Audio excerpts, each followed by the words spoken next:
ビールがあって庭があるという夢のような場所なんですけども、僕にとって。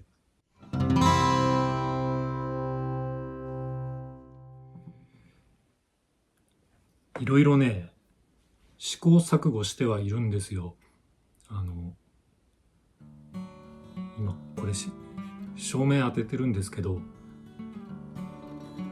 ちょっと明るすぎて変じゃないかな。なんかiPhone がもっと明るくしろって言ってくるんで明るくしてるんですけど、ちょっと恥ずかしいな、明るすぎて。まあいっか。なんか遠くにこうよどみなくおしゃべりをスラスラすることを日本語の表現で縦板に水っていう言葉があるんですけど、その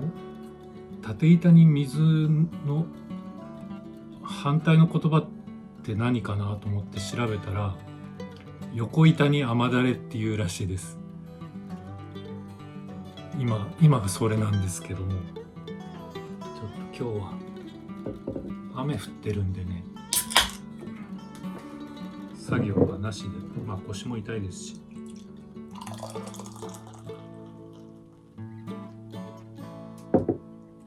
ビールでも昼間から飲んじゃおうかなと思ってます。うわ、すごいいい香り。これキリンのスプリングバレーというクラフトビールです。すごいいい香りです。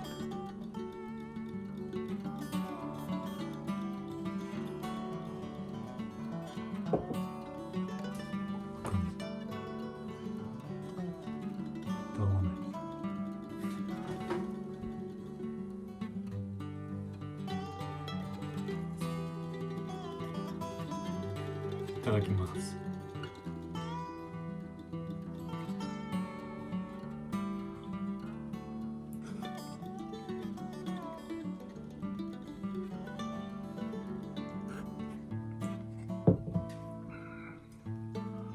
美味しい。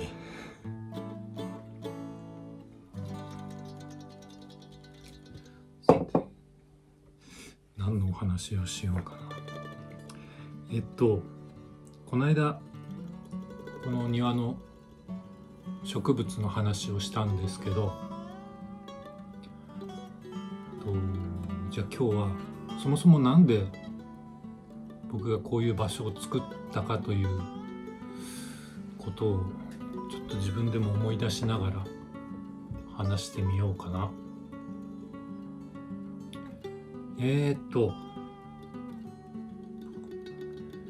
そもそも今からもう10年15年ぐらい前かな。その時僕は、東京都の23区内のとある駅前のマンションに住んでたんですね。もう本当駅前で、窓開けたら電車のホームが見えるくらいの駅前で、もう本当マンションのエントランスを一歩出たらガールズバーの呼び込みのお兄さんがいるようなとこだったんですよ。普通に僕がスウェット姿でタバコ買いにコンビニ行こうと思って出たら、お兄さんキャバクラどうですかっていうようなそういうような立地のマンションに住んでいてですね。でその頃、仕事でストレスがたまるとバイクにテントやら寝袋を積んでキャンプに出かけてたんですね。東京からだから、山梨とか長野あたりが多かったですね。でその頃キャンプ好きで行ってたんですけど、山とかキャンプが好きで、この間のビデオでもお話ししたんですけど、僕が最も影響を受けたのが、演芸家の柳生慎吾さんそのお父さんが柳生博さんって俳優、日本の有名な俳優の方なんですけども、その博さんが作った八ヶ岳クラブという、場所がありまして、標高がそこは1200メートルぐらいあるのかな、の信州の山梨の山の中で、清里の駅が近いのかな、甲斐なんとか駅だったような気がする。なんかそういう場所があって、その柳生博さんが、やっぱり博さんもなんか東京で俳優の仕事をやっていて、ちょっとそういうエスケープする場所が欲しいっていうことで八ヶ岳の山を買って、自分でいろいろ木を植え替えたりして、で建物を作ってレストランとかギャラリーとかがあって、今は一般の人に開放されているような場所なんですけども、そこに何も知らないで通りすがりに入って、でそれが2012年の夏ですね。2012年の夏に初めて八ヶ岳クラブに行ったんですけども、その時は全然植物とか樹木とか、その庭を作ることとかに興味はなくて、でなんとなくでも気持ちいい場所だなと思って、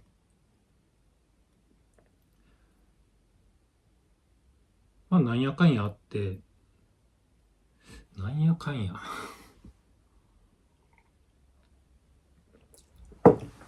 そのなんやかんやを説明しようとすると、かなり自分のプライバシーをさらけ出さなきゃいけないことになるんでじゃあちょっと話飛ばしますね。たまたまここの土地を縁があって手に入れることができて、ここがねそんな広くないんですよ、別に。ここが300坪ぐらいかな。で農道があって、農道っていうか狭い道のようなものがあって、そこ挟んで今コテージを建ててるエリアが、そこが200坪ぐらいかな、あるんですけど、そこをセットで買わないかってことで、とてもお得な値段で買ったんですけど、もうほんとびっくりするぐらい安かったんですけど、でその整備をし始めるんですけども、その時に八ヶ岳クラブにまた行ったんですね。だから2018年の春です。まだこの小屋を作るちょっと前ですね。伐採が終わったぐらいのタイミングで八ヶ岳クラブに行って、で改めてやっぱりその最初に訪問した時は何も植物とか庭に興味がなかったんで、その2018年の春って言ったらもうこれからここを作ろうという時なんで、ものすごく興味しかない状態で八ヶ岳クラブに行ったらですね、もう全てのものがもう全然違って見えて、多分一人で3時間ぐらいなんか枕木の道があって、白樺とかいろんな雑木が植わってるんですけども、そこ3時間ぐらいずっとぐるぐるぐるぐる見て回ってですね、でそこにその園芸家の柳生慎吾さんが枕木で建てた小屋がいい感じの場所にあるんですね。でなんか昨日どうだったかなと思って久しぶりにその時に撮った写真を見返してたんですけど、その慎吾さんが建てた枕木の小屋っていうのがドアが赤なんですね。で、多分ここの小屋のドアが赤いのも多分この時の印象が残っていて、もうドアは赤だってもうその時に多分決めてたんでしょうね、自分で。ちょ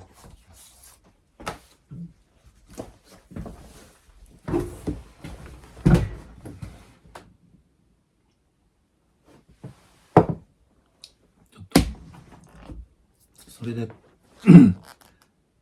八ヶ岳クラブに関するひろしさんの書いた本ですね。これは慎吾さんの園芸の、なんか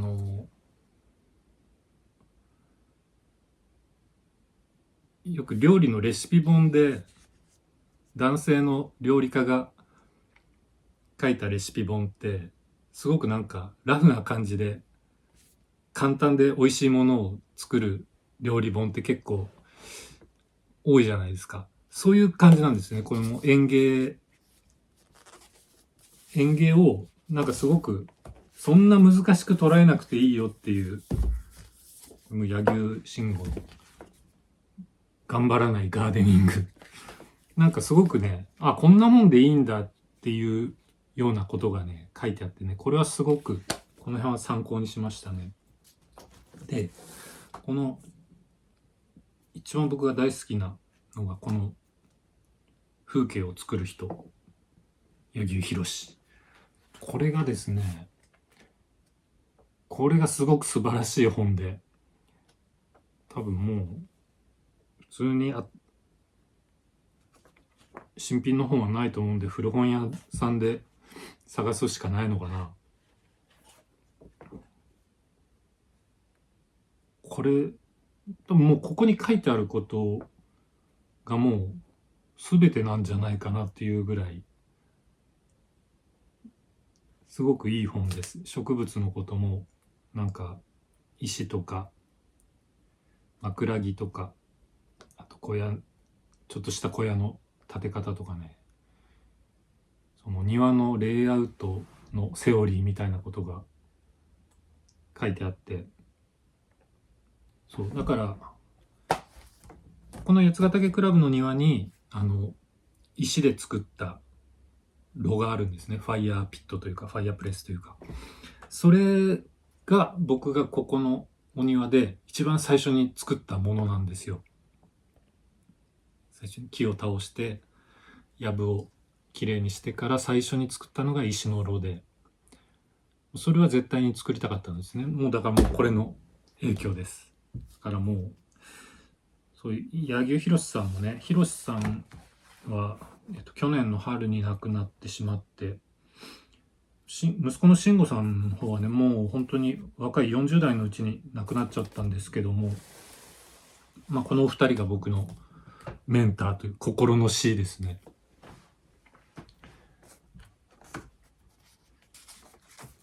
もうそうですね、2018年の春以来、19日、22日、もう5年新州の方には行ってないんでね、ちょっと、この秋、本当はこの秋に行きたいんだけどな、ちょっと無理かな。もしかしたら急に行くかもしれないんですけど、まあ、来年の春とか、行けたらいいかな。その、八ヶ岳クラブからそんな遠くないところにですね、萌木の村っていうところがあって、そこもなんかいろいろ、お店とか、ホテルとかレストランとかがあるようなところなんですけども、そこのお庭も、ポール・スミザーさんという庭師の方が作られた、石をたくさん使ったガーデンでね、その萌木の村の中にロックっていうレストランがあって、あの、ビールが美味しいレストランなんですよ。そう、だから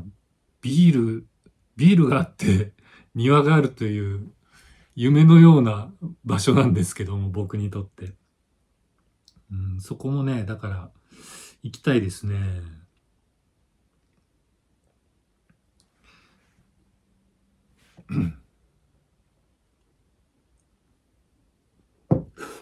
ちょっと、おつまみ食べます。 6P チーズ。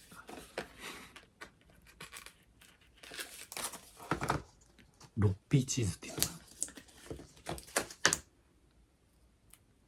その信州に行った時は車で行ったんですよ。ここからジムニーで。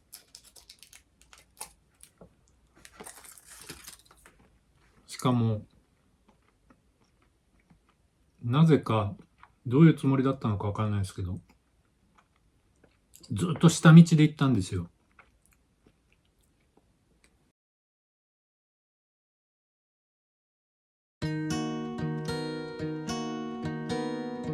あ、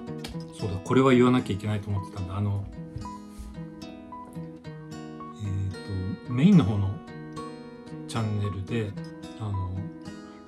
お話しした時にスーパーサンクスで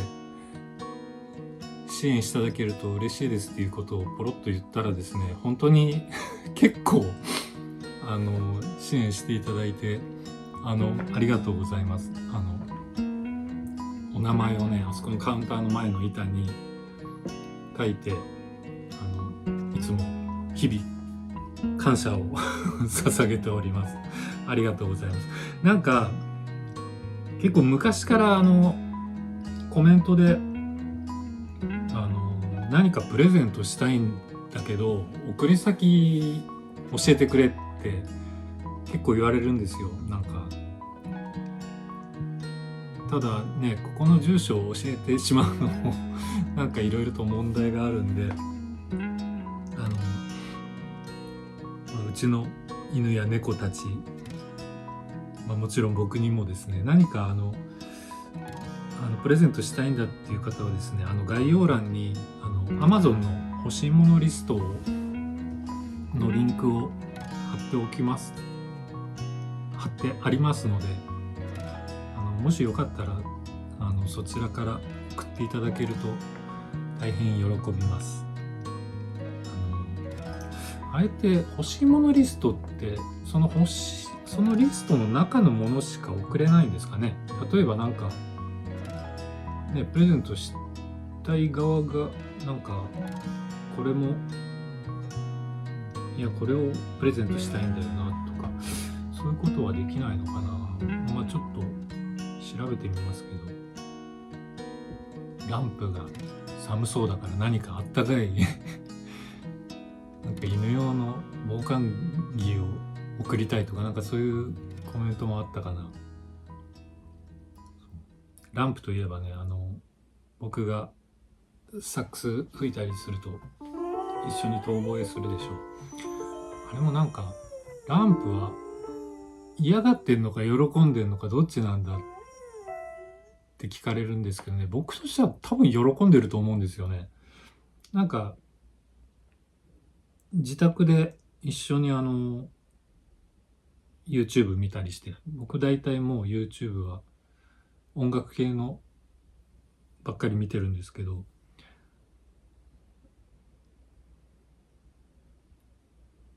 やっぱりなんかランプもね一緒に見てるとね、急に遠吠えしたりするんですよね。ただなんかするものとしないものがあって、僕は最初なんかそういう管楽器とか歌とかに反応してるのかなと思ったら、意外とピアノとかギターにも反応してたりするんですよね。でなんかちょっとキー合わしてきてる感じもあるんですよね。ちょっと今度もうちょっとちゃんと検証してみたいと思うんですけど、銀とヨナは嫌いですね。僕がもうサックス取り出しただけでさーっと遠くに逃げちゃいます。うるさいんでしょうね。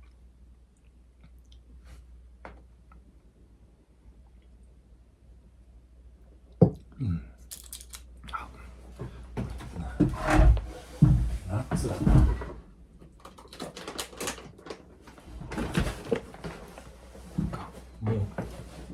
もうないんですけど、ナッツが合いそうだな。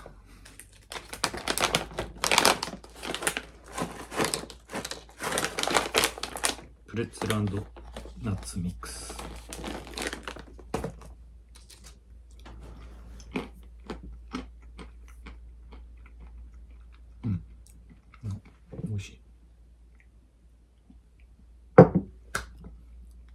うん。美味しい。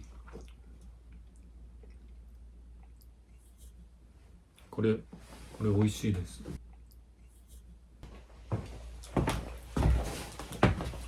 それで、ちょっと試したかったのが、この間街に行った時に、某輸入、輸入食品屋さん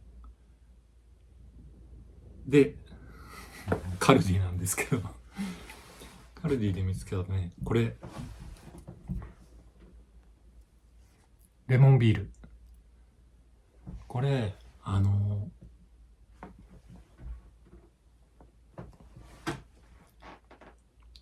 僕が2019年にスイスで旅行に行った時にですね、なんか、レモンフレーバーのビールが、だいたいスイスでも日本のキリンとか札幌みたいな感じで、まあ定番のメーカーがあるんですけど、だいたいそこの各メーカーでレモンビールがあってですね。で、普通にキオスクとかスーパーで買えて、で、僕、それがすごく気に入ってですね、アルコール度数がちょっと低いんですよ、多分。普通のビールは5%とか6%なんですけど、それはね、多分3.5とか4ぐらいで、まあちょっと、ほんのり甘くて、で、ビールの苦味もあって、なんか飲みやすくてね、すごい気に入ったんですけど、日本でまず売ってないんですよね。で、通販で通販でもまあ、どうにかすれば個人輸入できるのかな。まあそこまでするほどのもんでもないなと思ったんですけど、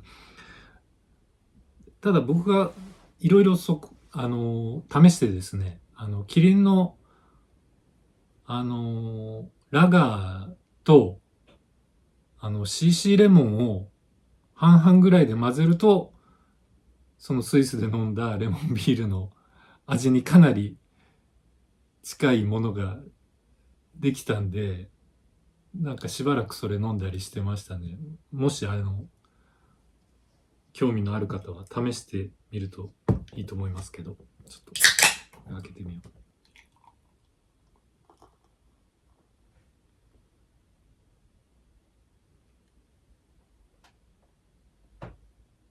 でも色は別にビールの色ですね。そんな薄かったりするわけじゃなくて。映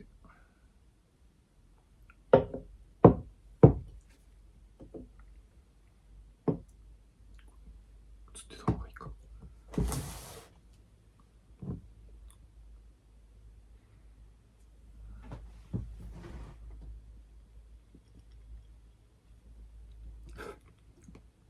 ああ、なんかさっきすごくビールらしいビールを飲んだので、これはジュースに感じますね。あ、でも、うん。うーん。ちょっと甘ったるいかな。ちょっとジュースっぽい甘さがありますね。うん。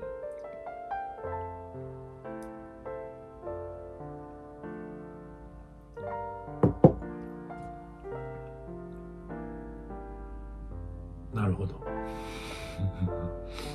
いや、美味しいです。あれ美味しいけど、ちょっと思ってたのと違うな。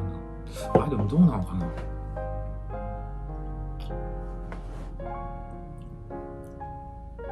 うん、なんだろうな。なんか、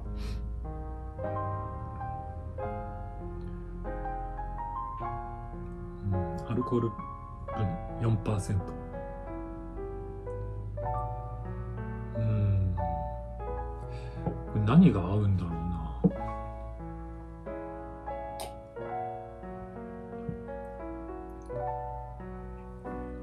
うん。あんまり、あれですね。ビールが嫌いな人でもこれなら飲めるよっていう人は多いでしょうね。あんま苦くないです。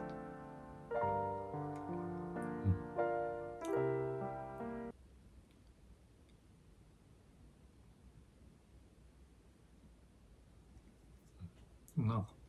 缶が可愛いですね。